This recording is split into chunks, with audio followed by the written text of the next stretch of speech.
Welcome to Escape This Podcast, a show that's a mix between tabletop role-playing and escape room puzzles. We are partway through Season 10 and we are back to a room that Danny wrote. I had to get back to work. I know, you had to do work again.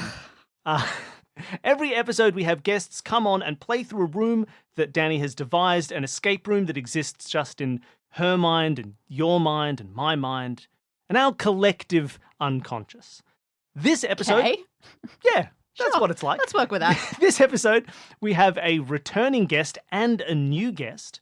Our returning guest, we'll get it out of the way, it's Neil Patrick Harris. Welcome back. What? Hi, everybody. And our So excited to be shiny here. new guest is Jonathan Bain from Theory 11. Welcome, Jonathan. Thank you. I'm happy. My intro is already longer than Neil's, so I feel more important than him, as I should. His intro's longer than mine. Let's be clear. Great to be here. Thank you guys for having me. We're very excited to have you on. Now, I think the biggest thing that a lot of our audience will know you from, and one of the big reasons that you're here together, is that you and Neil together created Box One, which is fantastic. We've talked about it here on the show before as being a brilliant kind of escape game, puzzle, box home thing. But you do a lot of other stuff at Theory 11. Do you want to give like a rundown for the sort of things people can find there? So Theory 11 started as a instructional magic website. So people can go on the website and watch magic tricks being performed. And if said humans want to learn how to do said magic tricks, they can watch an instructional video that teaches you step by step how to do it. Now, these are not like the magic tricks that your uncle would show you when you were 5. We're working with the best of the best magic creators. In magic, I often relate it like the music industry. There are songwriters and there are singers. In the magic world, there are people whose whole jobs and livelihoods are creating magic tricks. They're puzzle masters. They are creators of magic. Sometimes those people are performers in magic, but not always. Sometimes they get their whole magic fix vicariously by creating tricks that other magicians then can perform. So there are over 1,000 tricks on Theory 11 that we've published to date. And that experience has led us down a lot of different rabbit holes, from creating beautiful playing cards that are normal playing cards that anyone can use. Magicians, of course, use, but not limited to that, with Star Wars and James Bond and Marvel and the Beatles, among other things. And, I became obsessed with design and print craft and things of that nature. And we started to sell into more stores, started selling to Target stores in addition to our website and things like that. And it was actually Target, to their credit, who said, "Hey, your playing cards look great. You guys should make some games though." And then, Neil and I had done a bazillion escape rooms at that point already. And we actually came up with another game that was released first. It was called Amazed, emphasis on the maze. And the back of our heads the entire time was Box One. It was just such an ambitious project that was a little bit more nerve-wracking of what we were going to do. And I don't want to ruin anything about it, because I'm not going to assume that every listener who if there are escape room enthusiasts, has played it. I would encourage you to do so. But there's just lots of twists and turns and lots of really ambitious things, at least in my eyes, that we tried to do with Box One. So it's been an amazing experience seeing people do that themselves at home. And, keeping the secrets of it, which is really cool to see. People post about it and they don't tell anyone too much about all the secrets of Box One without ruining anything. It clearly, it does start as one thing, and then it takes a very sharp left turn quickly in a good way and becomes something totally different and unexpected, and hopefully something that people are delighted to see. But it's definitely informed by a few things. One is Neil and I's shared history in magic and magic methodology, in terms of instilling lots of moments of surprise and delight and wonder throughout an experience, and storytelling in that regard. And of course, escape rooms, which leads us to here. And we've done tons of escape rooms together in and around New York, especially. That we had a place that put us in a cage in Red Hook, Brooklyn. And I remember the moment where they took the blindfold off, and I thought, well, this is just an escape room. Clearly, this is not a real cage, because that would be probably illegal and certainly not cool. And I remember oh, this is not a real master lock that's on this. So clearly all I'm going to have to do is just wiggle the lock or climb up the cage, and it's probably not locked. No, thing was locked real master lock, real thing, and we're just locked in cages with the serial killer. That's the ethos and this narrative behind that particular escape room that we did escape from. So we've had our share of crazy adventures in escape rooms, but I think it all really circles back to shared affinity for magic. Well, this has sort of transitioned into the first question that we usually ask our guests, which is, what is your escape room experience? So we hear extensive. And obviously, fairly extensive. Neil, are there any updates on your end since the last time you were here as to your escape room experience? Not really going to escape rooms, although I've been reading a lot about them. I'm very interested at the moment of creating my own version of an escape room, which I'll probably talk about throughout this podcast. But I love hearing Jonathan explain the escape rooms that we've done together, because that one that we started out in cages where we were covered with like cloth masks and then led with hand on shoulder in a single file line into cages that were locked with real master locks ended with Jonathan in like a Hulk rage, taking an actual giant full-size freezer and needing to and ripping it off of the hinges, which it was turns out was electromagnets that were holding it in place because it was supposed to open up at the end. Jonathan just hulked it open, and then we thought, we found a way out, and then we're crawling through, and there's actors that are back there, and we're early because we haven't accomplished the other thing, and so they're like shooting us back to get back into the main room. And sure enough, at the end of the thing, when the owner came out and we talked to him, he had to go look at the refrigerator because the freezer. What happened? Because Jonathan just busted the thing open. So that was very. It's fine. We escaped. We got a restraining order, but it's fine. We escaped. But Jonathan does a lot more than that. In addition to Theory 11, that he has magicians going around the country doing live magic shows and also magic shows online. He did a thing called Magician at the Nomad at a hotel that was called the Nomad Hotel in New York, which isn't there anymore, but a guy named Dan White still does it online. It's called The Magician, right? Online.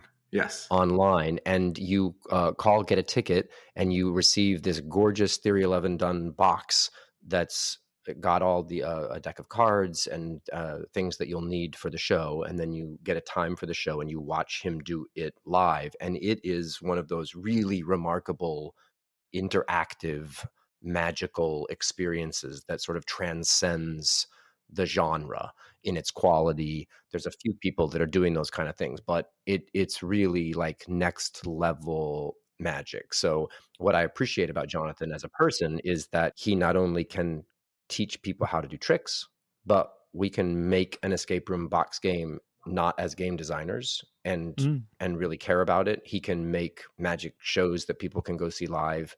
He can design and create decks of cards that you can play poker with or save and cherish and resell. And he can also make like magic shows that you can watch virtually and have sort of a next level experience. So I'm always drawn towards people that are next level experience people, which is probably why I listen to you two in your brilliant podcast that we're on right now. In real life, I haven't done a lot of escape rooming. We're working on Box 2, the sequel to Box 1. And so we've been doing 2-person escape rooms online. I've been doing a lot of the Curious Correspondence Club, which is a monthly subscription where they send you a packet.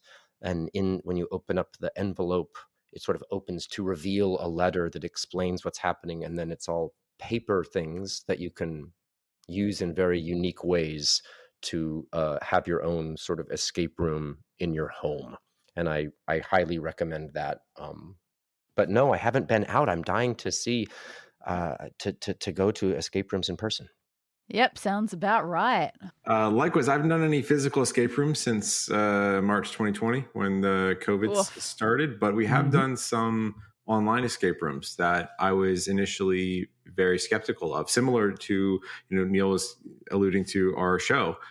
that was in New York City, our live show, which was not an escape room in any way, but like we looked at it in similar lens as an escape room. Like you would buy tickets to the show. We would tell you to look, meet in the lobby of the Nomad Hotel at 9:30 p.m. and look for a woman wearing a white dress. And you would go up to this woman wearing a white dress, and she would give you an object, and you have to follow a bunch of clues around this beautiful 5-star hotel to find the room where the show was in. And then you got into so we approached it like an onion, like that, of multiple layers to it, wanting to be very experiential. When the pandemic happened, we spent the first 6 months of the pandemic in a deep depression that this amazing in-person experience that we had crafted for 5 years at that moment was forever not there anymore. And then that depression shifted very slowly to a creative challenge of how do you make a magic show work online? And the answer should be it doesn't at all, because that's a terrible idea of an online magic show. Because it's magic by definition is like an escape room is something that you traditionally do in person. It's a tactile thing. It's a immersive thing. So you lose the immersion if you are not immersed in a physical space for it. And I thought that was the case. I'd also seen a lot of other, Broadway shows try to pivot to virtual experiences, and similarly other magic shows. And it just always felt at best almost as good as a physical version. And then it was just a fun creative challenge. We spent the next 6 months purpose building, creating a virtual experience for magic from scratch. Every single trick in this virtual show, The Magician Online, was created for viewers to experience on camera, live, together. And if you go to a real magic show, I often relate it to, you might or may not be chosen to go up on stage for maybe one trick or two tricks. In this, you are actively participating in every single effect that happens. So you're involved in it. And we've also done I was just relating to this because we've done virtual escape rooms, and I was very skeptical of those. But some of them that we've done, Neil, were super impressive. If you remember. So it has been inspiring to see people innovate and using, the creative catalyst, which has been the pandemic, of you just have to figure out new things because it has been a different world for the past 2 years. And people making lemonade out of lemons. So it's been fun. Absolutely. Can I say that for all of the incredible tumult that the pandemic has created over the last 2 years, I do think there has been a creative, isolated renaissance that has forced people to come up with new ideas and new ideology about how to have immersive experiences in your own small space by yourself. And Definitely. Zoom didn't really exist 2 years ago. And now it's like a Kleenex. It's a word that we all know and use. And listening to audio in order to have a conjoined experience, or getting to watch a magic show with other people in your living room and have the same experience as you would if you were in an audience, is kind of an amazing thing that honestly I don't know would have happened otherwise. So I mean, maybe it's just silver lining, but I think that there's something kind of wonderful about the tabletop gaming world and how it's advanced, and the tabletop escape room world, because it's really legitimately forced people to think outside of the box. True. Absolutely. Yeah, and it's created some really interesting and engaging ways to do stuff. Actually, look at that. Speaking of tabletop things, we can transition to the second question, 20 minutes into the recording. So this show started as a mixture of tabletop role-playing with escape room mechanics. What is your tabletop role-playing experience? JB, do you have any sort of experience in the tabletop role-playing world? No, I don't. So I am totally ignorant to that. I mean, I think I was never like a big, massive board game fanatic growing up. It just like wasn't really a thing in my family. So I had very little experience with the board game world. You never rolled a 20-sided die? You didn't do like Dungeons and Dragons and stuff like that? Nope, never have I ever. Wow. Not. I was like a kid who grew up and discovered one passion, magic tricks, when I was 5 years old. And I didn't realize, like, I don't think my parents ever told me that you're allowed to grow out of a hobby. So I was like, oh, I love magic. So now I am the magic person. I will always be the magic person. I will have no other hobbies. I will not do sports. I will not do painting. I will not, I just had one thing and I stuck to that one thing and never deviated. Cough, cough, nerd, cough, cough. And Neil, do you have any new tabletop role-playing experience since last we spoke? So, David, my husband, and I have two children, Harper and Gideon. Gideon is a massive fan of Dungeons and Dragons. I have been promising him that I would be the DM and DM a whole campaign. And I have been a terrible parent, like woefully inept, to the point of like pinky swearing that I would, by the end of November, I will have done this, and it's well past Christmas, and but I'm working on it. I'm taking a boxed game of D&D called Dragon of Icespire Peak. Ooh, I don't know that one. I'm telling, it's basic, and I'm telling them that since I'm not good at this, that I'm going to do a version of Dragon of Icespire Peak, and he and his friends are going to play. What he doesn't know is that I've actually I've been writing with someone else's help as well, and as they start to play it, it's going to take a big narrative turn and turn into kind of a game show where all the rules are changing, and they're going to have to solve all these things in a different direction. So I'm about to do it, Nice. and if we do another one of these later in like next season, and I'm here and I still haven't done it, then there will be hell to pay. Wonderful. All right. And then he'll hear this and he'll know Yeah, we'll have to everything. cut that out of the episode. We'll have to bleep it out so he doesn't get spoilers. Yeah, I'll skip past it. Don't worry. All right. Well, I think we should be ready to go. Danny, are you ready to Yeah, get running? let's do this. Well, you know what? Almost. I do have one other question that's not one of our usual first two questions, but I think it needs to be said. Has either of you two ever spent much time in Africa? I've never been to Africa. I have. Ooh, whereabouts? Cape Town, a place called Londolozi. Went on safari, went to Johannesburg. I didn't spend a huge amount of time there. I've spent 2 weeks there total of my life, so a relative tiny amount. But yeah, I enjoyed it. Why? Excellent. All right. Just asking to see exactly how much suspension of disbelief either of you might want to have for this room. Because I too have not been to Africa. Oh, okay. Okay. All right, let's do this. An obnoxious voice comes from the bed next to yours. Ready for a little quiz? Tell me all you know about the Big Five. Now, you want to keep reading your book before it gets properly dark, but you can't really afford to be rude. You're here all week in a little treetop lodge in the middle of Botswana, with nobody for company except for your guide Alexandria and Mr. Justin Weinbaum, the only other guest on this safari tour. It's only been an hour since you got in a jeep together at the airport to come here, and you think you've heard his entire life story. Certainly all the parts he likes to brag about, at least. The Big Five, he repeats, a smile at the corners of his mouth. He's pretty sure you don't know what he's talking about. How do you respond to him? Oh, Justin, you do go on. Tell us a bit more about this Big Five quiz, buddy. I'm so not at all reading this book. Oh, you can't name any of them? Not one? Well, I mean, clearly there's Lions. the lions and giraffes, the zebra, which I think is Elephants. Australian, pelicans, and the orangutan. Oh, Is that not the Big my. At Five? least one of those was right. My.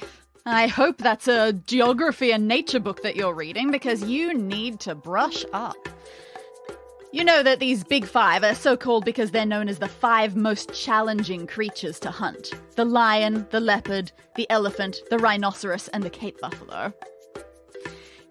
Alexandria, your guide, comes over and says firmly, "No hunting for us."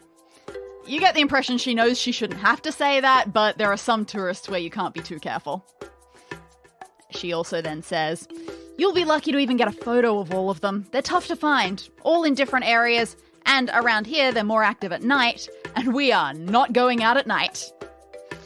Justin brushes his hair just to one side and says, I can't imagine I'll have any problem seeing them. He's really annoying.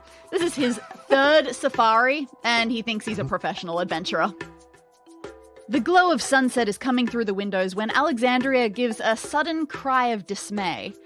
Oh, did either of you notice if I packed containers into the Jeep? Sturdy boxes, 3 of them? And you and Justin shake your heads, and she slaps herself on the forehead. Oh, those are the odor-trapping, tamper-proof food containers. Wildlife will come all crawling this way if we don't store our food in them overnight. I must have left them back. I'm so... Oh, sorry. Oh, you ask her, does she have time to go back and get them? And she looks torn. Obviously, I shouldn't leave you two out here unsupervised. I could, but it might take a couple of hours. Oh, don't worry. I'm happy to do a spot of babysitting, says Justin, and he winks at you like you're in on a joke. You do not feel like you are in on the joke. Alexandria frowns. Well, I mean, as long as you stay up here. I'll take the bike, so you've got the Jeep if there's an emergency, but don't have an emergency. Just stay here. You know, I'll leave you each a walkie-talkie so you can reach me if you need to. And a few minutes later, she's gone. And of course, the instant the sound of her motorbike fades into the distance, that's when Justin stands up. He goes to examine the walkie-talkies, he puts one in his pocket, and he heads for the ladder down himself. What's a holiday without a little rule breaking? I'm going to get a head start on my photography. You protest, but that only spurs him on. Oh, don't cry. If you don't take initiative, you don't get the full African experience. You know, I'll bet I can take pictures of all of the big 5 before you. You can even take the Jeep, I'll go on foot. Care to put any money down? Name your price. How dare you, Justin Weinbaum? Yeah, we'll play your silly little Big 5 game. I'll bet you 10,000 euro that we can get these 5 pictures before you.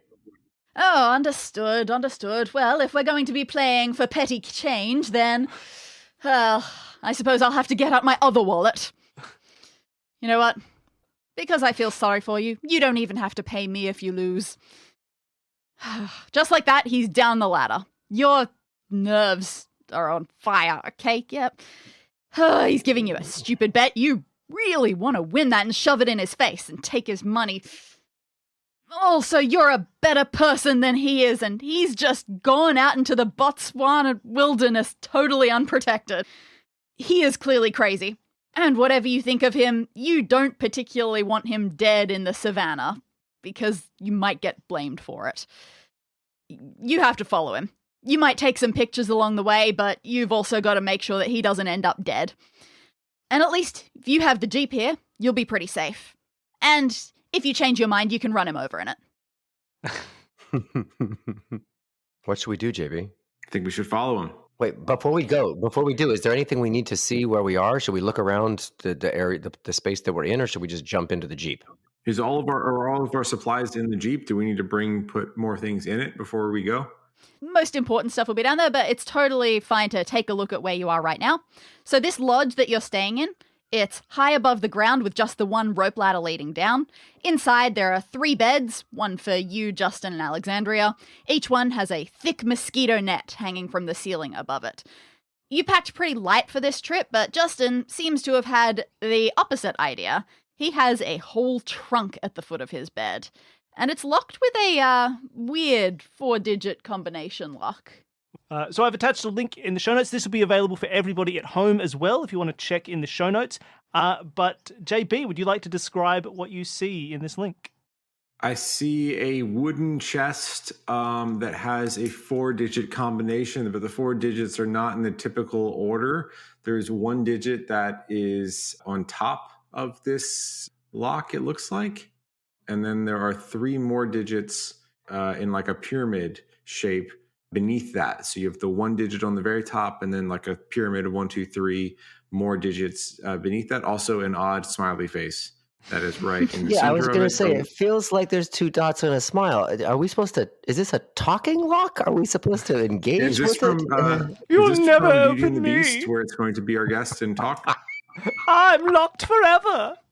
Where did you go on safari? I've learned to speak like Justin. No. Oh, but yeah, that's about it for what you find up here. Just the box and the lock. Yeah, and mosquito nets around the bed, and then a rope ladder that goes down. Okay. And your own walkie-talkie sitting on the table. Yeah. Let's take the walkie-talkie with us. Yeah. And JB, other side of my brain, we're playing as one person, right? Or are there two of us? Yes, you are explicitly one person. We should get out of here because Justin's going to get eaten by a Cape buffalo for sure. Let's go down the ladder, get into the Jeep, and see if we can find keys. Mm-hmm. Well, luckily, you recall that Alexandria leaves the Jeeps unlocked with keys on the passenger's seat, so getting into it is not a problem. Time to go, you guess. Yeah. You stick the key in the ignition, but the engine doesn't make the usual noise. The car sort of feels on, but it's not going. Something's wrong. You look around to see if there's anything obvious. You see there's a radio and a GPS, but like the rest of the car, they're off and don't seem like they're going to turn on. The only thing that is definitely on is a touchscreen just to the right of the steering wheel with some words on it and some lights underneath. And again, you will have an image of this Jeep interior. Neil, would you like to describe it for our audience at home? Okay. I'm sitting and I'm looking at the steering wheel. Oh, this is a great image. Well done, Danny. There's lots to see. The steering wheel itself has two lines of letters going vertically and horizontally behind it in sort of a plus formation. And if I was to go down from top to bottom, it would be ROV and then PEM, and horizontally would be AGH and LID. And also of note is that the first of those three sets of letters are green, the R, the P, the A, and the L. Then the next four are orange, OIEG, and then the next four are purple, V, D, M, and H. So you also have to the right of that and a little bit above at like 1 or 2 o'clock would be a thing that says diagnostic system with two buttons, it looks like, or lights maybe. One's red, one's yellow. The red one has lines all around it, which makes me feel like it's on. The yellow one does too. Yellow is just harder to see. Oh, yeah, you're right. You're right. I can sort of see the yellow. Okay, so there's two lights that are on, a red one and a yellow. Are those buttons? Can I push them? They appear to just be lights from what you can see. Okay. And it looks like, yeah, as far as touching goes, the words diagnostic system, that is on a touch screen. Oh, that is the little touch screen. Awesome. Yeah. And it says diagnostic system. Now, to the left of the steering wheel, in the same amazing paint image, is a GPS screen that's dark, and it says radio below it with 6 black buttons or holes or circles or dots. And then below that, because the steering wheel's on the right-hand side here, because we're in Botswana, in between the seats, it looks like there's a little piece of paper or a Polaroid. There's something that's kind of orange, squarish, like a map. I'm guessing. I like the Polaroid idea, and that's sticking out, so we're not sure what that is. So, JB, what should we do? I would like to press some buttons. The lights don't do anything. Those are just lights. But you said the diagnostic system was a display. Absolutely. So, first, if we are going to follow said accomplice Justin, I would like to know GPS, where we are right now. And does this GPS allow us to set that as our home? Can we record that so we know how to get back here? And also, I would love to play around with the diagnostic system to see what that enables us to do. Is there a menu of some sort? Once I touch that, does it turn on? So first off, looking at the GPS, you try to press on that. It doesn't do anything. Same as the radio. You press those buttons that are on it and they just aren't functioning like the rest of the car. But when you press on the diagnostic system touchscreen, it changes to a new message and it says, system error, diagnose issue? Yes, no. Yes. 3 little boxes pop up. and it wants you to type in some information for all of them. It's giving you 3 questions. The first one, very simply, car model. The second one, letter of warning light. And third, fast diagnosis preferred, yes, no. Well, the car is a Jeep, so we could select that. Cool, you type in Jeep, and it prompts you to go to the next questions. And the second question was Letter of warning light. So I guess all those lights behind the dash are like a car, maybe, and they don't necessarily all are on. They're just like things that are there, and the one that is lit up is the correct one. So is one of those lights that is behind the steering wheel lit up? So those don't seem to be light upable any more than they are. They just look like they're just coloured text that are printed onto however the steering wheel is built. The only things that are lights are this glowing red and yellow one. And I will say, Danny, that I didn't mention this before, is that the lights themselves within them have a symbol that looks like the letter A, like a capital letter A, but instead of a line going across to complete the A, it's a dot in the middle. Which is often used in a cipher form when you're creating letters in, I'm not sure what the name of that cipher is, where you make a plus and then you make an X and you add the dots and then you like put all the letters together. And I'm sure everyone is laughing at me because I don't know the name of it, but no, it's the Pigpen cipher that was conspicuously absent from our episode 1 this season room that had a pig pen in it. True. Yeah. Oh, that's true. So that could, I mean, we could work on that because it seems like letter of warning light. I mean, there's red and yellow, R and Y, but they're both lit, so we can't put both of them in. I'm curious about these different colored letters here because one of them spells rove and one spells lid, but it seems like I'm trying to sit there while we're doing these other diagnostic things and trying to figure out how they spell a word. Or how they spell a sentence, and I'm trying to go from color to color, and maybe I'm not supposed to, but that seems solvable, but maybe we don't have all the information yet. What is this piece of paper that's hidden in between the seats? Not a Polaroid. What you were seeing there was some of the colourful bits of a brochure. So you pull that out of this center console, you examine it. It seems to just be some advertising for the same type of safari holiday that you're on with a bit of fun information about wildlife. And there is a link being provided to you for that. Don't know how much you want to read word for word because it's extensive. It says, your safari adventure, where you'll stay and what you'll see. You might spot lions, but probably no tigers or bears. Hippos. Dozing in the water during daytime. Other big cats like leopards and cheetahs, savanna greats like giraffes and zebras, I think is the correct way to say that. Insects, lots and lots. And then it talks about experience your adventure from a whole new perspective by staying in one of our in the trees lodge, Calming Skytops. I'm assuming Calming Skytop is the name of the lodge where our friends are staying. Makes sense. Calming Skytop. That seems like an anagram of something that I saw, if I ever heard of it. Calming Skytop. Writing it down.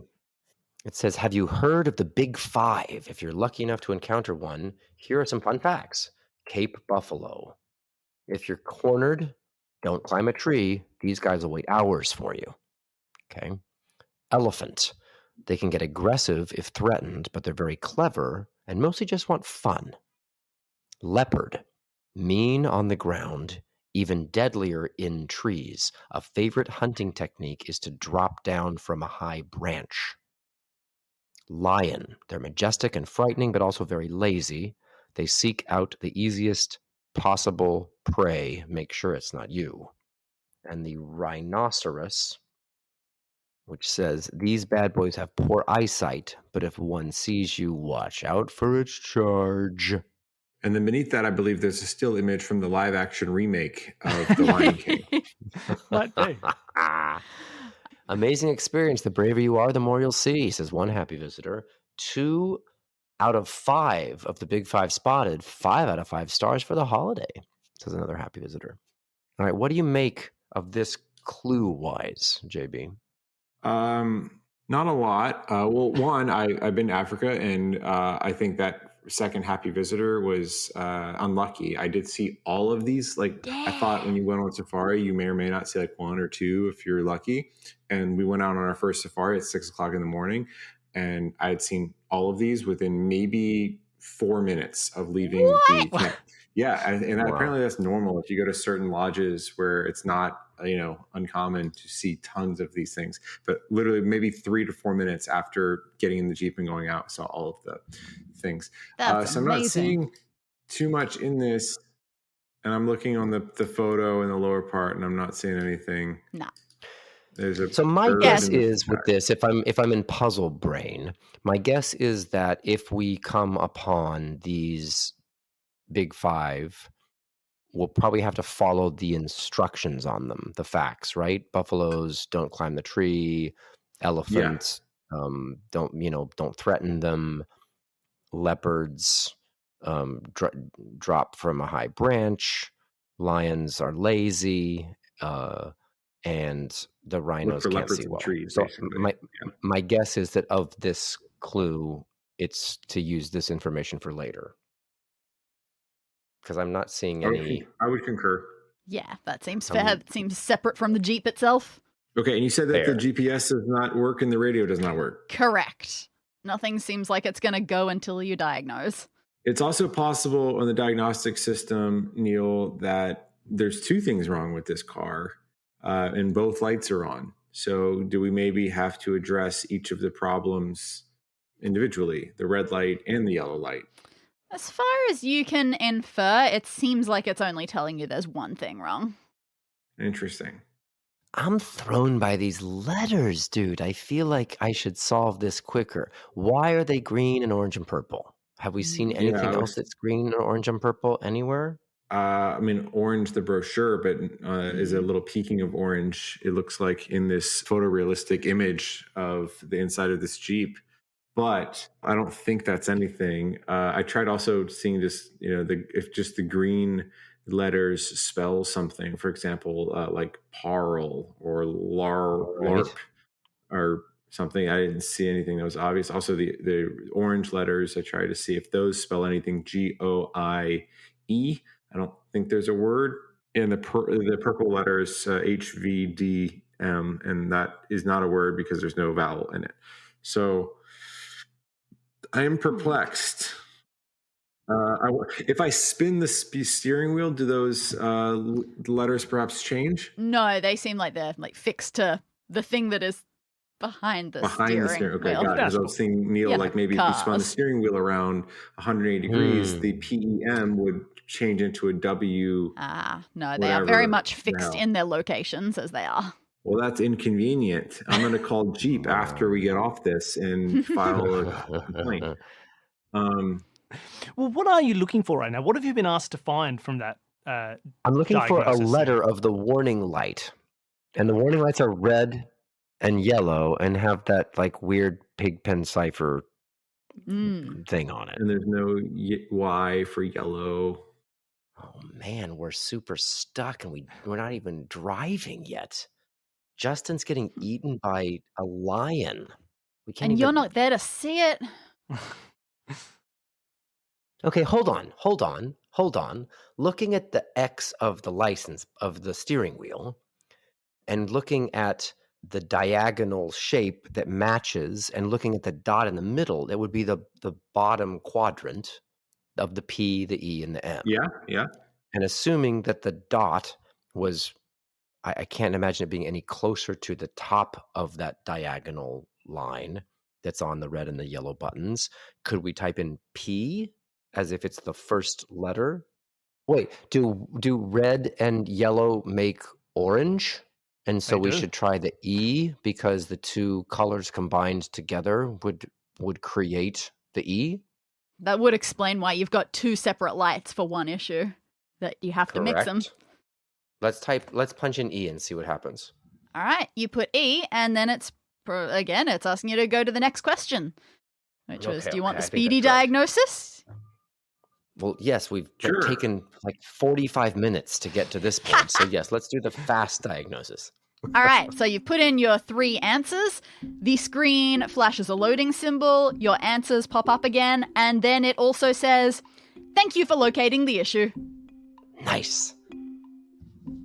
You wait for it to say that it's done something to fix the issue. It doesn't. It just has your answers, and then, "Thanks, you located the issue. Good job." And that's it. What? What? What? How have you located the issue? I have no idea. Thanks for locating The issue. the issue. And then your answers are still there. Your answers to the 3 questions. This will be a strongly worded letter to Jeep.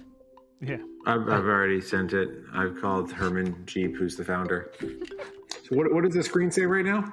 Thank you for locating the issue, as well as your 3 answers that you typed in.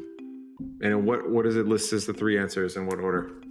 We said Jeep and E and yes. Mm-hmm.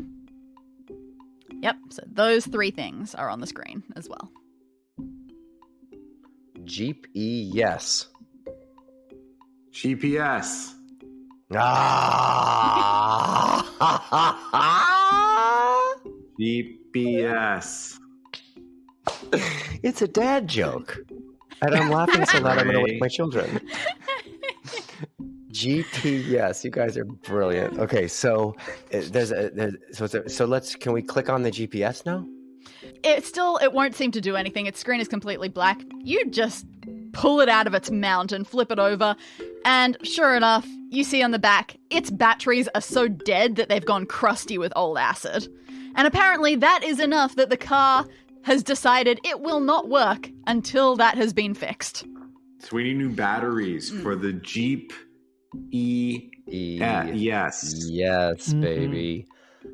Okay, so where are we going to get some cleaning solution or Walkie-talkies. something for that? Walkie-talkies. Oh, could we use the battery from the walkie-talkies? You don't like being cut off from Alexandria, who might be your only safety net if something goes wrong, but you take a look and the Don't we have 2 batteries are a perfect walkie-talkies? match. Justin took one. Ah, Yeah. Justin. So, yeah. If you want to get this Jeep moving, doesn't look like you're going to have much choice. Again, it's ridiculous that the Jeep works this way, but whatever. So, Herman Jeep is going to get so many letters of complaint. So you pull those batteries out, stick them in the GPS, stick the GPS back to the car, and now when you turn the key in the ignition, the Jeep and everything in it comes to life. Huzzah! You stick the walkie-talkie in the center console, and you do whatever you want to. What's next? What's next? Let's start driving. okay, so let's put in our starting point Mm-hmm.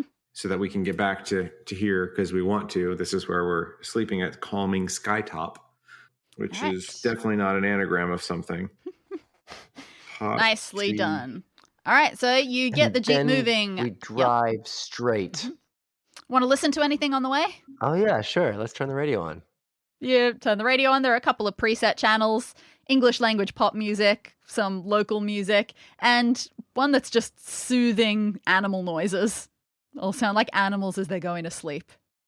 But that might put you to sleep, so maybe not that one. Yeah, let's do local music for now. Sounds good. So that's your job to add that in post, Billy. Sure, I'll Have add fun. in local music from Botswana. I've got that on hand. So there's a quick turn off that you know goes back to town. You ignore that one. You drive in the direction that you know your safari adventure is supposed to take you, because presumably Justin's gone that way to find the animals. You don't spot him or any footprints of his on the road, so he must be going either very fast, very slow, very sneaky, whatever. Eventually, you make it to a wide clearing with 4 separate roads branching off it, including the one that you're coming from. Next to each road, there's a big rock with writing carved into it. Excellent. Road signs. Except these road signs are not in English, which is interesting because Alexandria told you that everything around here is in English for the tourism and, colonialism. But what you see here, definitely not a language you recognize. One more image for you. Yes, there's another image in the chat here, and for anybody at home, you can see it in the show notes. This was is one the of rocks. Okay. This looks like hieroglyphics of some sort where they are like symbols. There's like a backwards D. Like if you flip the D to the other side, there's a, I that's what probably she don't need to said. describe all There's of them. a, There's a lot. there's a little lightning bolt of sorts, a U and a U. All of these look like weird hieroglyphics. None of them looks like an upside down 4 in one of them, which is interesting. Yeah. Maybe it is upside down. I'm very intrigued. intrigued, but also now you're not quite sure where to go, I suppose. Yeah, so we are at this intersection. We need to choose. There's arrows. One obviously left, straight, right, or back where we started. Can we not take our batteries out of said Jeep ES and ask Justin if his radio on? Does he not have the other walkie-talkie? So your thing is connected to Alexandria, who's probably still motorbiking her way far away. And you can try that. Let's say you swap the batteries over quickly. You try to put a call out and you say, Alexandria, anything? And you get no response. She mustn't be able to hear you. I'm trying to manipulate these said symbols and seeing if anything happens. I'm just literally inverting them and turning them around to see if they spell out anything. If I turn them It's going to around, be some sort of cryptic, right? So each symbol will represent a letter.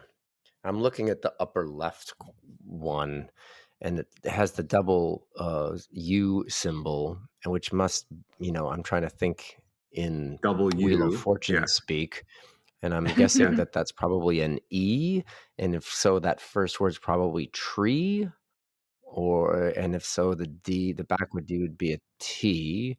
So I was thinking I'm though trying that to. Neil, that UU would just be literally what you said, a W. So there's like something W. Could be, but we have the single U of that same symbol throughout, and since it's used so often, it makes me feel more like it's a commonly used letter, which might be like an E, because we have an E and a lightning bolt on the bottom right-hand one, which would be ER. So I'm not sure if we're just supposed to try and hack this, because tree makes sense, or whether we're going to find something, but we have nothing left to really find.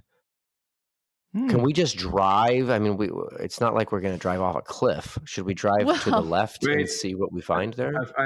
I figured it out. I think I know it. I could be stupid. I could be wrong. Okay. But there's a 1% chance that I'm right.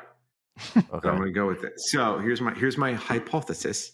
Oh boy. We just came from our house, our lodge, if you will, which is called Calming Skytop. Skytop has 6 letters in it, which also is on the left-hand side of this image. That's 1, 2, 3, 4, 5, 6. So that means that we can use that as a cipher combinatione. And so if that equals that, then Calming Skytop. Maybe I'll do the bottom one. Could be, but then go on. Yeah. I like this. So that means that triangle, wavy, wavy little, what do you call it? Squid looking thing, upside down mushroom, which is Neil's porn name. Thank you. The backwards D, also his porn name, and dash, and then the forward D. Okay, so that would be Skytop. SKYTOP. Okay, so then I'm only doing that one. I guess we have to do the other one too. So let's do the first one, which is the N shape, upside down 4, which I'm trying to write. It's weird. How do I do that? 4, whatever. The bullseye symbol, and then a squiggly serpenty thing, a square, a fork top, trident, if you will, or a W, and then a weird upside down 1, 2, 3, 4 pentagram. So that would be calming. CALMING. It fits. If it fits. Nice. So the rock that points back the way you came, which you know was calming Skytop, has letters that match up to what could say calming skytops, and A it may be 1% chance. maybe your key to get into the rest of these translations. Yes. Okay. So then we don't know, Neil, which one do you want to do next? Oh, I'm on it, baby. Hold on. Cliffside is our upper right. I'm guessing that the double dots, that the dot is an F because I had CLI from my calming skytop and then blank blank, and then I have SI blank E. And so I'm guessing that that weird W shape next to the arrow would be a D because Cliffside is Jonathan's nickname in prison, and it also matches that. Yes, So, and that's cool. So now you've got a few extra letters. You've got the D now translated and the double F as well. correct. That might help getting a few more of them as well. Yeah, the D doesn't help us much because there's neither. So thanks, but it doesn't. So let's try let's try Thanks. bottom left here. Glasses means nothing to us. Upside down 4 we know is an A. Backwards D is a T. Is T. U is an E, and the lightning bolt is an R. I'm guessing then that glasses is a W for water. And then T, we don't quite know, but we need to know for upper left. The negative sign is an O. And then the donut is an L. And the U is an E. Water hole, which was not my nickname in prison. And I tried. I asked everyone to call me Waterhole. I asked over and over again, like, hey, don't call me that. My name's Waterhole. And they wouldn't do it. Okay, so now we know what it is. HOLE. Okay, so that's why am I screwing up upper left? Tree thickator? What am I doing wrong here? Tree. Hold on. T. The plus is an H. The square is an I. The upside down U is a C. And then the umbrella shape is a K. And then the U is an E. Tree thicker? Oh, thicket. Well, what's the final symbol? Yeah. Tree thicket. Okay. So well done on your unhinted get of tree before, Neil. Hey, thanks. I figured we were, in Botswana. So I saw the trees W's happen. And figured it could be either OO, it wouldn't be II, it wouldn't be SS, it wouldn't be T. It could be SS, I suppose. But it wasn't made the most sense. All right, so you have figured out where all of these things go. So now that you know none of them says, don't go this way, man-eating lions ahead and they will eat you, you feel comfortable that you're ready to choose a direction. All right, well, before we choose a direction, I'm just going to look back at the brochure. Mm-hmm. We're trying to find the big five, and we have a lot of things that talk about trees. So I'm a little worried about the tree thicket. Because, don't climb trees for the buffalo, and then the lions. No, the leopards are deadlier in the trees. We got to go to one of them. Should we choose the water hole? I think the water hole, I'm just assuming that it doesn't have lots of trees and things like that around it. But cliffside sounds dangerous. Let's go to the water hole. Let's start, let's go counterclockwise. All right. You drive in the direction of the waterhole. After a while, it gets so muddy that you're afraid the Jeep will get stuck, so you go the rest of the way on foot. It seems quiet. Up ahead, you see the water. There are big rocks poking up out of the rippling surface. It's surrounded by dense bushes on both the left and the right, going so far in each direction that you can't just reasonably walk around. You see movement on the other side of the water. Way off, and slightly down a hill so you can't get a great view, but you're pretty sure that it's a herd of something. Buffalo? Because if so, Justin could be over there. Now, you'd have to wade through the water to find out. You step forward, one of your toes touches the water's edge, and you freeze. Did that rock move? Did that rock just move? What? You aren't sure, but you think that rock just moved. Your It's a heart rhino. starts to go crazy. You realize these may not be rocks, but as the brochure said can happen in water, these might be hippos. Oh, hippos dozing in the water during daytime. I missed it. one of the deadliest animals that exists. And Yeah, they call them in Africa. They called them murder elephants. yeah, that because sounds right.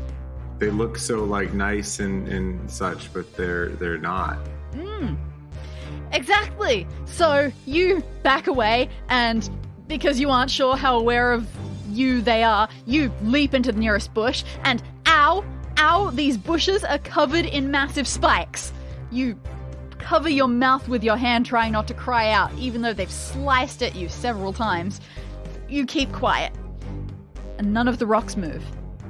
You think you're safe to sneak around, but definitely not to go in the water. But there are buffalo on the other side, and Justin would definitely try to get to them. You definitely have to get to him. Look, you're pretty sure not all of these rocks can be hippos, just some of them. But you have no idea how to tell the difference. You can see all the rocks. There's an image, but if some of them are rocks and some of these are hippos, it's definitely No. hard to tell. Are you sure this is not a pepperoni pizza? Oh, sorry, that is also a pepperoni pizza. Oh, God, delete it. Wrong room. So it's essentially a 4x4 grid of either rocks or hippos. And we know that they doze during the day. Is it day or night right now? It's right on sunset, so they're gonna start getting active real soon. Can we throw something at them? You could, but they might see you. That's true.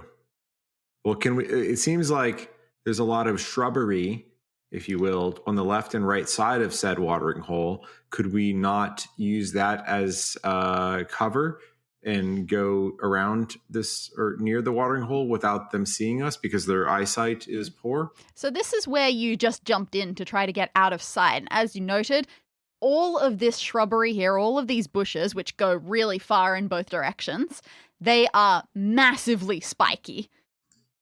You will not do so well if you tried to shove your way through them. It would be like going through barbed wire. Okay, my instinct is to do one of two things, JB. Either literally just start at one and sort of tap and see if it moves. And if it does, go hide in the bushes again and risk getting stabbed by the spikes, and then tap the next one because it's not dark yet and they're still sleeping. And we can sort of Squid Game our way through this. The other part of me says that we're still missing a piece. Like we're gonna, because it's a bit of a grid. It's 4, 4, 4, and 4. That I suspect we may come upon something elsewhere that is going to give us a bit of a roadmap to go left, up, right. So maybe we quietly back up into our Jeep and head to a different direction and see what else we can find. Yeah, I think maybe we come back this way once it's nighttime, because if they doze in the water during daytime and we come back this way later. Oh, yeah, maybe at night they'll have left. Oh, that's a great call. Yeah. That's a great call. Let's do that. All right. What would you like to do next? Should we go to Cliffside? Let's go to Cliffside. And I'm going to look at the All right. Maybe picture that's as we like go. high up and we can see things, and maybe we'll be able to see Justin, or maybe he's there. So you back out from the muddy path and you go all the way up to Cliffside. You go slowly in case it's a very sudden cliff, but no, you can see the sheer edge, obvious from a mile away. Once you get there, you disembark to take a closer look. You think you can hear animal noises down the bottom, but there are just enough curves and crags to this cliff that you can't see amazingly well in all directions down there. It's high. It's way too high and sheer to just climb down. You look around and you spot something right on the edge. There is a big hook sticking out of the ground. It looks like it's there for abseiling. You rush over to it, but there's no other climbing equipment, just a hook.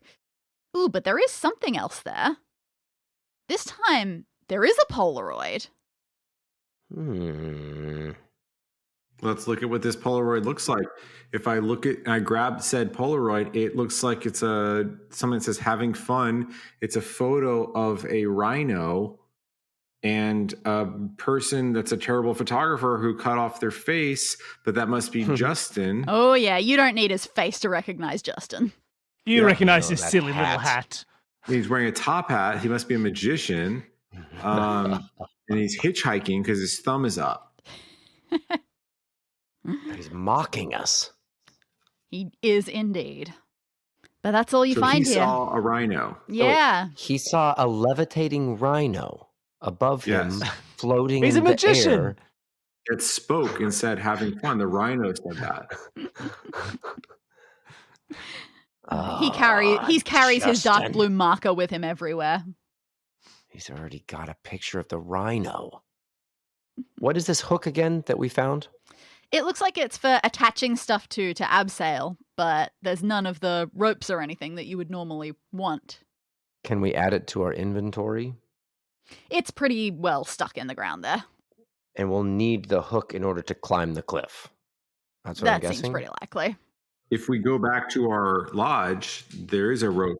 That's how we got back down from the thing. So no one's using that rope right now. Oh, the Could we rope not ladder. take that rope ladder? So that one's going to be difficult because if you take that rope ladder, you have no idea how you would get back up to the... We'd use the hook. So we could, like Lodge. Batman, hook it back up there when we're done. You did forget they are playing Batman. This is Batman's Safari Adventure. That must exist. I'm So sure it we're here does. with Robert Pattinson. Oh, no spoilers. Haven't seen it yet. Well, looking at the Polaroid image of having fun, it seems only designed to mock. It does. And so let's take our Jeep elsewhere. Sounds good. Why don't we head over towards the tree thicket to the left? You follow the path to the tree thicket. As advertised, after not too long, the trees around you start to become crowded, and after a while, you have to stop the Jeep entirely. The only way forward is going to be on foot. But you can see something that might pose a slight obstacle to that, because on the path ahead, there is a swarm of mosquitoes. A massive swarm of mosquitoes. You hope your malaria medication has been working. Well, we need to get beyond it to see what's beyond it. Don't we have mosquito nets up in the treehouse? Could we go back and grab two of them and grab one of them, I guess, and cover ourselves with the mosquito net? All right, you quickly head back to the lodge, you climb up. I assume you go to Justin's bed to take his. Yeah, screw him. Justin. All right, so you go over there, you tug at the mosquito net. This should work great. You hear these nets often come with insecticide treatment on them as well, just to make doubly sure that it works. And what... Bonus. Wait, what? Hold on. It's really tied up here. Wait, hang on. Okay, this is knotted. This is really tied to the ceiling in a massive knot. You are completely unable to do this. It's knotted way beyond what your fingers can do, and the more you pull at it, the worse it seems to get. So it's very naughty. Ah. What do we have anything we can cut that mosquito net with? Definitely seems like Not the only really. option. But maybe in Justin's trunk there are knives and other tools that we could utilize. Could For be. sure, but we need to get in that trunk. Yeah, you probably, even though you've heard all of Justin's great life achievements, you don't feel like you know enough about him to know what his trunk code would be. Yes, but if there's only 4 digits, That's only 1,000 Magician. options. yes. Indeed. I mean, there's no. Oh, the sharp near the hippos, the bushes. Could we rip off a piece of the bush that's really sharp that stuck us from before, near the sleeping hippos?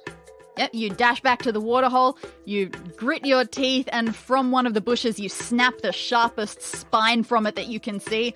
It hurts your hand, it's spiky in all directions, but you've got it. Back to the lodge, climb the ladder, head for Justin's bed, slash through the knot of the mosquito net like it's nothing. Naughty. You now have a net. A naughty, naughty net. And not only that, you pull that net down, you spot something half hidden under Justin's pillow. What? It's a Polaroid. Another Polaroid? Justin, what is it this time? Here we go. I'm looking right now. Better hurry. It's him with a sleeping leopard. And it looks like he is like an elf on the shelf with his 2 feet. He's also waving. And there's a leopard there. And we learned earlier about the leopards that they're mean on the ground, but even deadlier in the trees. If Justin in this photo is higher, that means he might be in a tree or something. If the leopards are mean on the ground, even deadlier in the trees, a favorite hunting technique is to drop down from a high branch. So maybe Justin is in a tree somewhere. So one thing I'm noticing, Jonathan, between these two, if I'm looking at these two pictures, Yeah. the Polaroid pics, is that having fun, he's giving us a thumbs up, which indicates like one of his fingers is upward. And in the Better Hurry, he's giving us a wave, which is showing all 5 of his fingers. It's possible. You could be reading too much into it. I don't know. No, but hear me out. He's at the very top in the Better Hurry with a 5, and he's like bottom left with the 1. And if we look at his trunk, we're looking for four things that are yes. gonna Yes. be We're in looking for a similar combination.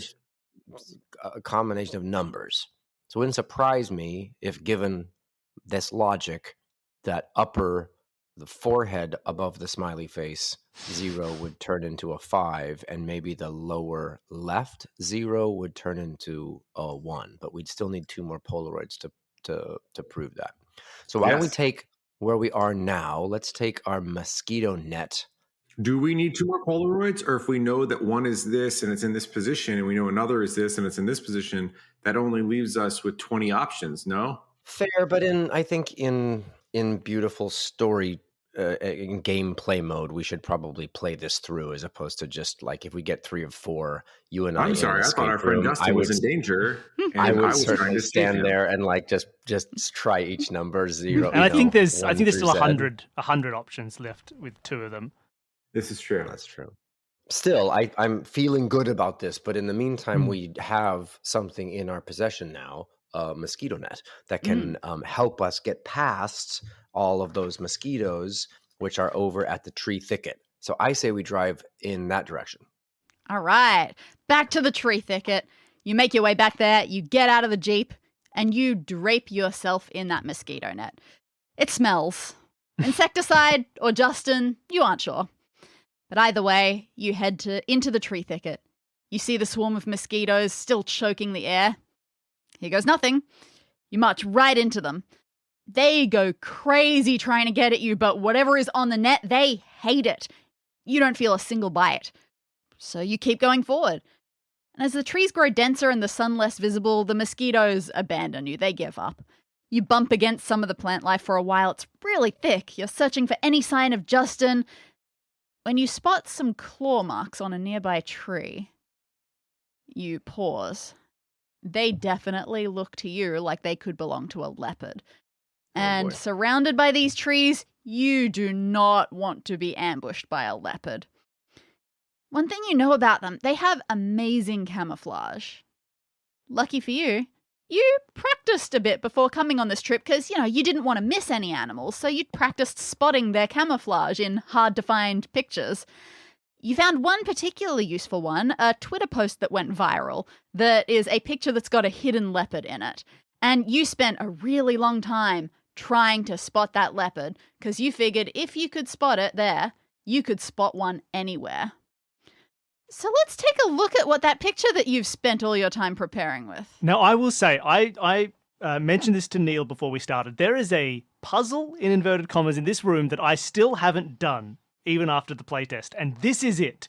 Because apparently, and ladies and gentlemen at home, you can open this link as well. It's in the show notes. This is a photo that was shared on Twitter. The full tweet is linked in Danny's show notes. And somewhere in this photo, there's a leopard. And I couldn't find it, but Danny assures me there's a leopard. So I would like to help you, Neil and JB, as you can help me. Unless you're amazing at these things. Can you see the leopard? I'm looking. It's an actual photo, which is wonderful. It's an actual photo. Somewhere there is a leopard. It's a tree and some dirt. And I just don't get it. This is fantastic. I love it. I'm trying to find the leopard so hard. I look at some of these piles of rocks, and because they have these shadows under each of the rocks, you're like, oh, those are the spots of a leopard. But they're not. And Danny is sitting here. She's seen the leopard, and once you see it, you can't unsee it. So Yep. she thinks I'm an idiot. She thinks Not I'm a at all. fool.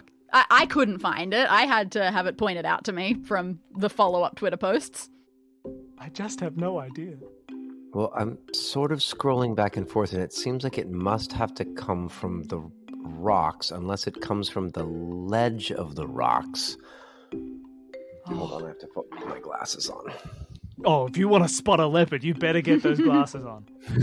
You can't be out in the Botswanan safari area without your glasses. You'll get jumped. Like I just keep my eyes go over this, like where it's really sunny on the left. There's like rocks. There's like a little pile of rocks by the base of a tree, and it's like, is there a leopard just like lounging in there?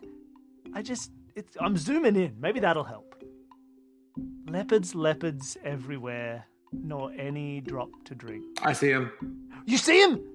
You have to give me a Do you hint. really? Once you see him, can you not unsee him?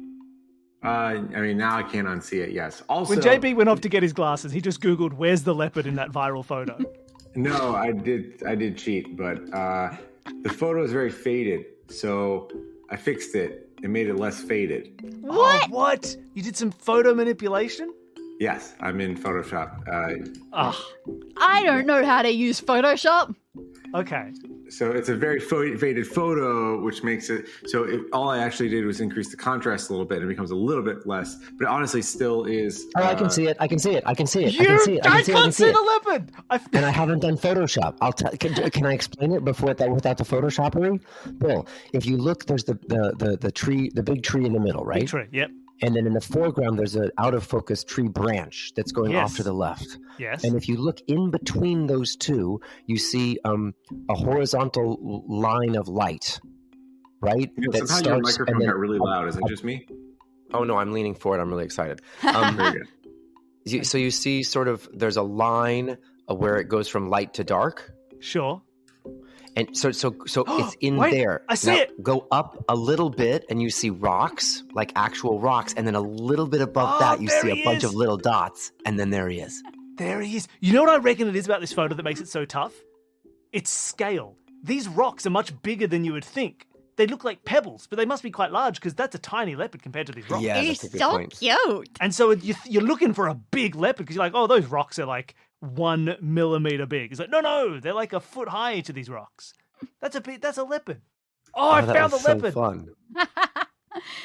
Well, Oh, I will done. say this entire time once I did find the leopard, I did think its butt was its face. Now that I see that its face is its butt, I'm fine. Don't say that to the leopard. Hey, what's he going to Very do? I can see him now. He can't get me. Oh, well done. Using your finely honed spotting and not photoshopping at all skills, you spot the leopard. Curled up in the branches, high up in a tree, thankfully quite far away from you, and it looks asleep. Oh, What the hell? You pull out your phone, you turn on the flash because it's kind of dark in here, zoom in as much as possible to get a decent shot, and you snap it. I mean, whenever you show someone this picture, you'll have to point out the leopard to them or go through this guessing game every time. But hey, you got one of the big five. Well done. Now, since Justin is nowhere to be seen here, maybe he's gotten eaten. It's probably time to go. You head back out, you bump and brush against all the same trees as on the way in. But this time, when you bump into one particular tree, something gets stuck in your mosquito net. Oh, it's another one. So Justin was here. You have found Polaroid number 3. Polaroid number 3 gives us another number. Here we go. Watch out for nasty things like hippos. Oh wow, and it looks like he's petting some sort of horror movie cat. Yeah, it's a mix of a cat. He must have had intimate relations with the lion, and this is the weird love child of Justin and Mufasa. incredibly rude. That's a No, photorealistic lion. It's a freak mask, I know. That's a fake lion's head.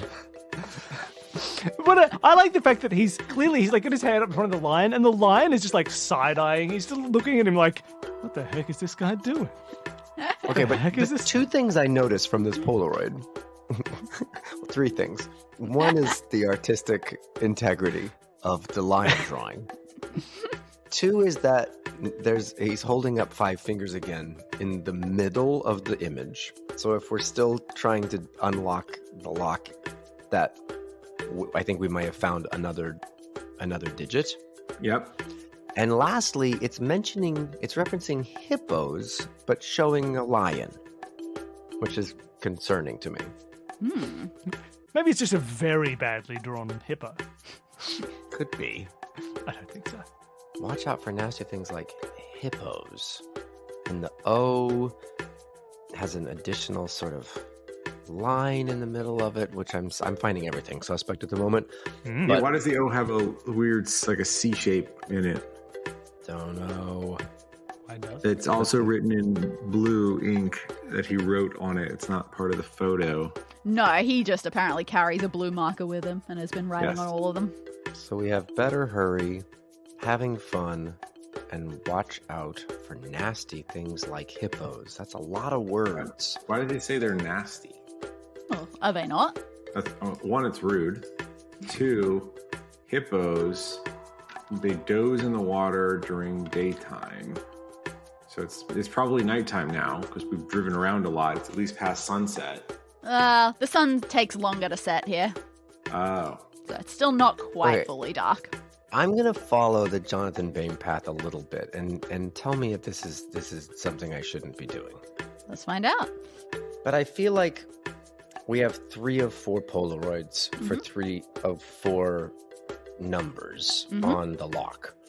And it's become clear that the pattern to us is not 0 through 9, but 1 through 5, or I guess 0 through 5. So it does feel like at this point we can put a 1, a 5, and a 5 in, and then just click through 1 to 5. But that is a bit of a hack. You go back to the lodge, you try it. Hey, it doesn't work. Really? Because I didn't want it to be crackable. Good. Okay, fair. So wait, so we know it's 551, and we tried every other digit in the bottom In the right. fourth slot, and it doesn't open. What a rascal! We're gonna need something else. What mysteries will this fourth Polaroid hold? We're gonna need a key of some sort some Maybe- sunglasses to cover the smiley face eyes. Yeah, I'm very concerned about this. I'm very surprised that we couldn't figure out this last one. Okay, so let's take a breath here, because that was really exciting. But what do we have now? The tree thicket we've gone through, and we found another Polaroid. We used our knowledge of the leopard pic to find a photo of a lion, but mentioning hippos. So that's confusing. The cliffside we can't climb up because we need rope. The water hole we can't cross because we have to figure out the hippo situation to get to the herd, which I'm guessing the herd is going to get us the fourth Polaroid. Yeah, so we need to cross that. It seems like perhaps maybe these numerals have something to do with that. He's giving us some hint to watch out for the nasty. Why does he call them nasty hippos? Yeah, Neil, we never figured out why there's a C through the O. Oh, this is a great call. I've solved it, I think. If you look at the word hippos, the O's have a C in it, and if you look at the images of the hippos, some of the rocks have sort of a C on them, and some of them just have a small little line, right? Ah, yes. And so, can we look and see if that is what's determining which ones are actual hippos? Like on the bottom row of the hippo images, it looks like the first and the third have a lot more of a second line than the second and the fourth. And if I look at the second row, it seems like only the third has a single line. If I look at the third row, it looks like the first two have a smaller line. And if I look at the last row, it looks like the second and the fourth have a smaller line. That would imply to me, based on the Polaroid that says hippos have a longer line, that we could step on like the second Yeah. circle, or maybe, and then hop over to the third hippo/rock on the second level, and then jump to number 2 on the third level, and then jump up 1 to the second one on the fourth level, and then jump to the edge and try to not hit a hippo. Back at the waterhole, you approach the water. None of the rocks are moving, but it is getting awfully close to full sundown, so it's only a matter of time before the hippos wake up. Now or never, you pick that first rock that you believe is actually a rock. You go for it. You wobble, but you hold your footing, and the rock stays as a rock. Yes. Nice. You jump to the next one, the next one, the next one, and you're over the other side. Worked completely. Worked like a charm. Whew. Can I tell you that for as much as we don't seem to like Justin Weinbaum, he's being quite helpful. Yeah, he's a nice guy. So you start heading down the gentle slope, but you're breathing hard. Jumping from rock to rock amidst a waterhole of hippos surprisingly takes it out of you. There's a single tree over here. You lean against it for a moment, just to catch your breath. Oh, for God's sakes, there's a Polaroid here. Here we go. All right, this Polaroid looks like a drawing of a bull or something, or that's a what's it called? Buffalo? A buffalo. And it says, "I knew you'd lose like a buffalo, comma, I'm always right." And he's holding up 2 digits like Nixon. Doing a bit of a Nixon pose. Yeah. And peace signs. So 2 and 2, which might be the lower 2 digits of the trunk. I knew you'd lose like a buffalo. Yep. So he's okay. So this is beautiful. So I think the top one is going to be 5. The middle one's going to be 5. The bottom right one's going to be 2. Yeah. And then the other one's going to be 3. Bottom left one's going to be 3. Because you add them together. Yeah. 2 plus the thumbs up, one. Yep. Yeah. So while you're examining this and you're deducing what you can from it, you hear a strange animal call coming from not far away. And you look and, you were totally right before. You'd almost forgotten about it. There is a small pack of Cape buffalo down here. What are the chances? So you edge just a little closer, and there's one that's pretty photogenic and it's a little bit away from the rest of the pack. So you snap a photo of it. Click. Has your phone gotten louder or something? Because buffalo definitely heard that. It's lifting its head. And then it locks eyes with you. And then it lowers its head and it starts to knead the ground in front of it with its hooves. All of your instincts tell you to run, and you find yourself unable to fight that. You turn and you run, and you hear the noises of being chased by a buffalo. It is charging right at you. You're not going to be able to outrun it straight away.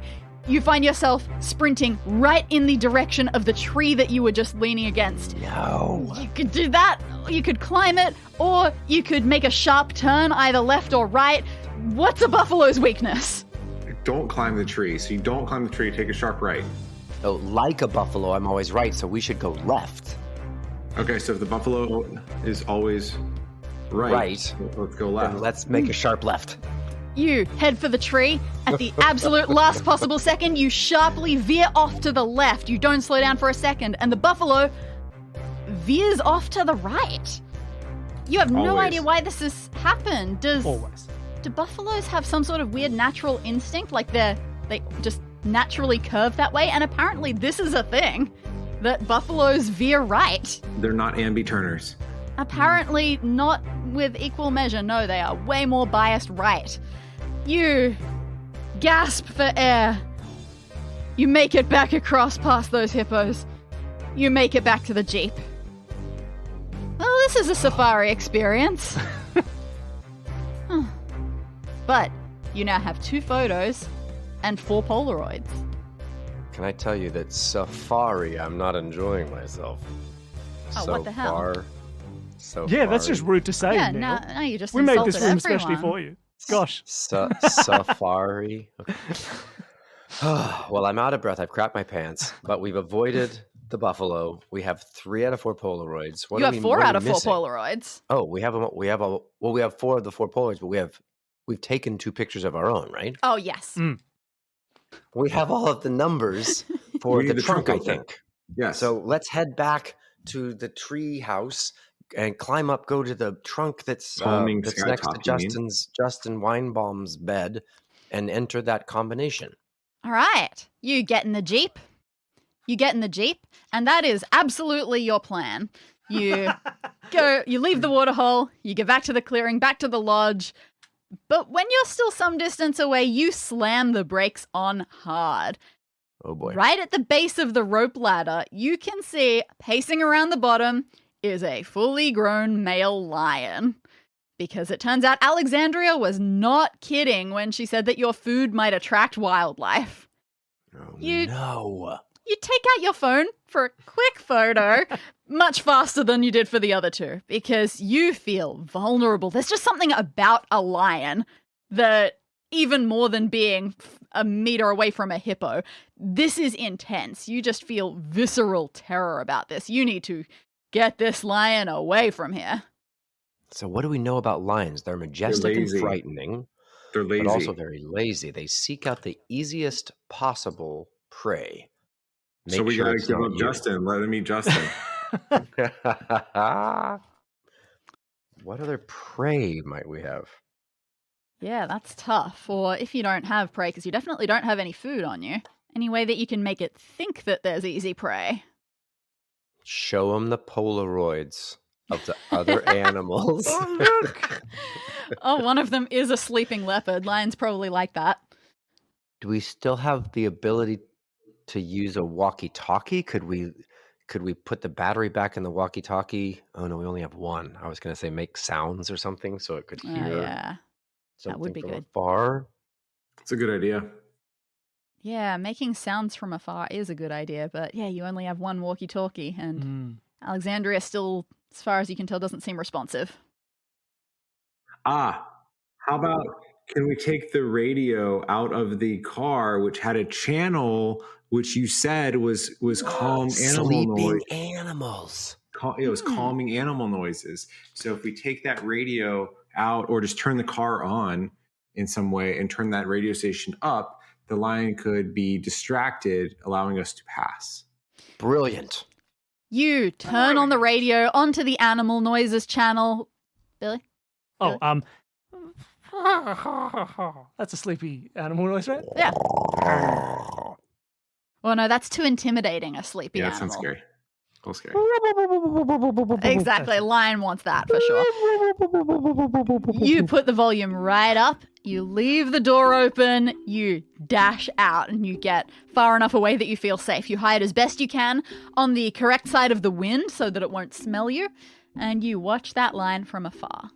You see its ears twitch, you see it turn in the Jeep's direction, its curiosity peaked, and just, it's a giant cat. It stalks off, it's hunched in that ready-to-pounce way. As soon as it's far enough away and close enough to the Jeep inspecting it, you get to the lodge, you climb, you pull the rope ladder up behind you just in case. Okay, for the moment, you are safe. Okay, for the love of Justin, can we input this number code into the box and see if it works? What was that code again? 5532. You put that in, the trunk's lock clicks, you swing the lid open, and inside is a whole pile of climbing gear, ropes, hooks, harnesses, the lot. Excellent. We can use that to climb the cliff with the hook. We could throw it at the lion. Yeah, first we strangle the lion. We quietly creep up behind it, strangle it with the rope so we can get into the Jeep, and then we can drive the Jeep to the cliff. Perfect. You get that ready. You make yourself a little grappling hook to get at the lion. But as you poke your head out, you do not see it anywhere. And not even off by the Jeep. In fact, actually, you know what? Just past the Jeep, some distance away, you think you see its tail swish off into some bushes. It must have got bored when it realized that it was a fake out and there was no actual prey there. Shoo. It is gone. You seem fine. All right, let's jump in the Jeep with our climbing gear. Mm-hmm. Let's race to the cliff and climb to the top of it. Absolutely. Well, climb to the bottom of it. You are at the top of it. Oh, yeah. Climb down. Yep. Sorry. Yeah, all right. You get that climbing gear all hooked up the way it seems appropriate. You strap yourself into a harness and you start to rappel. Surely Rappel. rappel. Yeah, your Yep. way. Abseil. Yeah, abseil your way down the cliff. After everything else you've been through today, this part is actually very relaxing. You reach the bottom, you unhook yourself, and you wander around the sides that you couldn't see from up top. There isn't much to find, and you can't hear the animal noises that you could hear earlier. But there is a little stream, so maybe animals do come here instead of the hippo-infested waterhole sometimes. For now, though, kind of seems like it's been a waste of time. You turn around to leave, but oh! There's something about 5 feet away from you, right in your way, staring at you. It's a baby elephant. It is adorable. But, you know, it's still 2/3 of your height. Baby elephant means mama elephant's nearby, and they get aggressive if they are threatened. Yeah, you definitely keep that in mind, and even the baby elephant itself could probably still do some damage if it felt like it. The slowest of motions, you take out your phone, and you take a very quiet picture. You put it away again. Yep, still you forgot to turn it on to proper silent, so it's not as quiet as you want. Flash still goes off as well. The elephant stares at you, and then it lifts its trunk up, and it squirts a jet of water at you. They're playful. Aww. They're rude. Cute little buggers. Well, Most people want fun. I think we should put some water in our hands and put it in our mouths. And like the Jungle Book, we should squirt water back at it because they're playful. You head over to that little stream. The elephant doesn't do anything to object to that. You take a large handful of water, put it in your mouth, and spit it right in that elephant's face. The elephant squeezes its eyes shut when the water hits it, blinks a few times, and then it lets out a funny little squeak that you didn't think that an animal this big could make, and it sticks its trunk in the water. It blasts you again. You spit back. The elephant bounces around joyfully. It's basically wagging its tail at you. And after a few rounds of happy fun time, it sighs, it seems contented, and it turns and wanders off, hopefully to wherever its relatives are hidden in the shrubland. Huh. Well, I mean, you got another photo of it. That wasn't a total waste. That was kind of nice. But you should probably head back. That was so fun. You climb back up. You get the climbing gear into the back of the Jeep. And you drive back to the clearing to figure out where else could Justin have gone. He seems to have been one step ahead of you the entire time. You haven't seen him. You've been everywhere, you swear. It's been a while since you last found a Polaroid of his. Maybe something did happen to him. You're so absorbed in thought that when you make it back to the clearing, you do not notice what you are driving towards until it's too late. Do you have any guesses as to what is standing in front of you? A giraffe? Oh, if only it was a giraffe. A rhino. There is a gigantic rhino in front of you, and unfortunately you got awfully close to it and you were blaring your Jeep headlights right at it. It has definitely seen you. And it definitely considers something like a Jeep to be a major threat. You try to make the Jeep do a turn, but it's just not going fast enough. This rhino charges. It is 10 times worse than a buffalo, even with a car as a shield. On some wild impulse, it might be the last thing you ever do. You pull out your phone, you take a quick snap. It's the last one. You got them all. Maybe someone will find it one day and record your achievement. And then bang! You have never felt anything like it, but that rhino hits the front right of the car, right next to the driver's seat, right where you are sitting. Go bam! The Jeep has never felt anything like this either. It launches halfway up into the air, and it flips. Your head whacks against at least 3 surfaces on the way down. Your vision is swimming. Oh, you can't move. Wait, literally, you can't move. The rhino's impact has crumpled all of the foot space on your side of the car. Your legs are jammed in place. You cannot move. And that's all you've got right now. What are you going to do? Can we call Alexandra with our walkie-talkie? With the full reach of your arms, you stretch as far as you can to grab the GPS. You just make it. You swap the batteries out into the walkie-talkie for the final time. You press the button to talk. Help. Had an accident in the clearing, and be careful, there might be a rhino still around. There's no response. You can only hope that she's heard you. Night well and truly falls while you're lying here. We're gonna die here. You turn off the Jeep's stuttering headlights so you don't attract any unwanted animal attention. The rhino seems to have gone, at least. You can hear various howls, growls, and cackles, but none of them seems to be getting too close. It must be hours later, long after you've dozed off from pain and exhaustion, when you hear footsteps, human footsteps, boots and all.